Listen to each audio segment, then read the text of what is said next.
আবদুল্লাহপুরের উদ্দেশ্যে রওনা দিলাম অটো রিক্সাতে।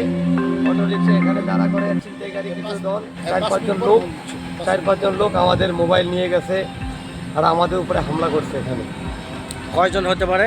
এখানে 4-5 জন লোক ছিল। 2টা লোক রিক্সাওয়ালারে দাঁড়া করে জিজ্ঞাসা করছে যে কামারপাড়া ভাড়া কত। এটা জিজ্ঞাসা করে কিছু না বলে আমাদের মোবাইল হাত থেকে মোবাইল নিয়ে দৌড়ে পালাইছে। আপনারা কোন জায়গা থেকে কোন জায়গায় আমরা যাচ্ছিলেন? আশুলিয়া থেকে আবদুল্লাহপুরের উদ্দেশ্যে রিক্সায় রওনা দিয়েছি, অটো রিক্সাতে। আমরা চাচ্ছি যে আমরা যেমন ভুক্তভোগী হয়েছি এখানে রাতের বেলায় রিক্সাতে, এরকম যাতে আমাদের মতো নেক্সট আর কেউ ভুক্তভোগী না হয়। এখানে যদি আইনের কোনো সহযোগিতা করা হয় তাহলে আমার মতো আর কেউ ভুক্তভোগী হবে না। আচ্ছা, ভাইয়ের নাম কি? আমার নাম ইকবাল হোসেন। আমি চট্টগ্রাম চাকরি করি, ঢাকা এখানে আসছিলাম। আশুলিয়াতে আমার ছোটো ভাই থাকে, ওনার কাছে। এখন আমি চট্টগ্রাম উদ্দেশ্যে রওনা দিয়েছি, এই জন্য আমি আবদুল্লাহপুরের উদ্দেশ্যে রওনা দিলাম রিক্সাতে। আচ্ছা, ঘটনাটা আনুমানিক কয়টার সময় হবে? ঘটনাটা আনুমানিক এখন বাজে 9টা 20, আরও 20 থেকে 25 মিনিট আগে। মানে 9টার সময় হবে আর কি, 9:15টার দিকে। পুলিশ কি পাইছিলেন আপনি? এখানে কোথাও পুলিশ পাইছিলেন? এখানে কোনো পুলিশ পাই নাই। আমরা পিছনে যাই পুলিশ বক্সে কমপ্লেন করার চেষ্টা করছি।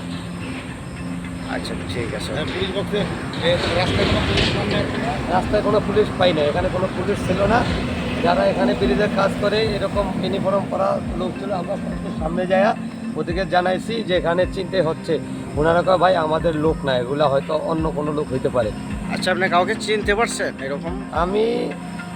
আমার তো এই এলাকা আজকে আসছি নতুন, এই জন্য আজকে আমি নতুন? কাউকে চিনি না। আচ্ছা, মানে দেখতে কেমন, মানে একটু বর্ণনা দিতে দেখতে পারবেন? আমার চেয়ে আরেকটু আমার মতো লম্বা ছিল, আরেকটু বডি ফিটনেস ভালো। কয়জন আসলো? এখানে ওরা 4-5 জন লোক ছিল। 2টা লোক রিক্সার সামনে আইসা রিক্সা দামাদামি করছে ভাড়া নিয়ে কামারপাড়া যাওয়ার। হাতে কোনো অস্ত্র ছিল এরকম? হাতে কিছুই ছিল না, অস্ত্র ছিল কিনা জানি না, বাকিগুলো তো দেখি না, আমরা তো রিক্সার ভিতরেই। উনি পাশে থেকে রিক্সা মূল্য ভাড়া দাম করতেছে, আমরা বসে রয়েছি।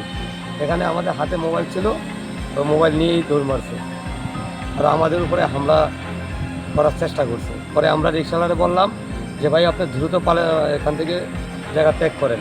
তখন রিক্সাওয়ালা দ্রুত চলে গেল আমাদেরকে নিয়ে। আচ্ছা, ঠিক আছে।